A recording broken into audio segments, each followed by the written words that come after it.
ഇടുക്കി പഴയ മൂന്നാർ CSI പള്ളിക്ക് സമീപം രൂപപ്പെട്ട വിള്ളൽ കൂടുതൽ അപകടാവസ്ഥയിലേക്ക്.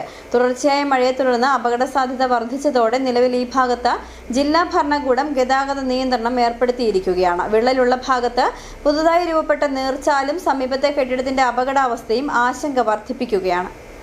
കൊച്ചി ധനുഷ്കോടി ദേശീയപാതയിൽ പഴയ മൂന്നാർ CSI പള്ളിക്ക് സമീപം രൂപപ്പെട്ട വിള്ളൽ കൂടുതൽ അപകടാവസ്ഥയിലായി. തുടർച്ചയായ മഴയെ തുടർന്ന് വിള്ളലുള്ള ഭാഗത്തെ അപകട സാധ്യത വീണ്ടും വർദ്ധിച്ചിരിക്കുകയാണ്.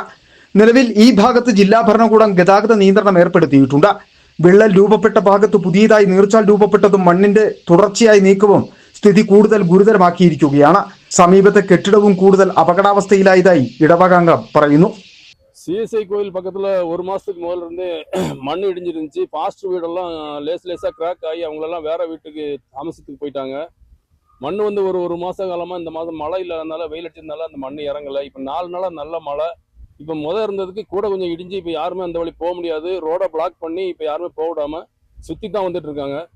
സ്ഥലത്ത് ബന്ധപ്പെട്ട വകുപ്പുകൾ വിശദമായ പരിശോധന നടത്തും. ഇതിനിടെ സബ് കളക്ടർ പ്രദേശം സന്ദർശിച്ച സ്ഥിതിഗതികൾ വിലയിരുത്തിയിട്ടുണ്ട്. സബ് കളക്ടറുടെ റിപ്പോർട്ടിന്റെ അടിസ്ഥാനത്തിലായിരിക്കും ജില്ലാ ഭരണകൂടം ഈ ഭാഗത്തെ ഗതാഗത നിയന്ത്രണം പിൻവലിക്കുന്ന കാര്യത്തിൽ അന്തിമ തീരുമാനം എടുക്കുക. City vision, Munnar.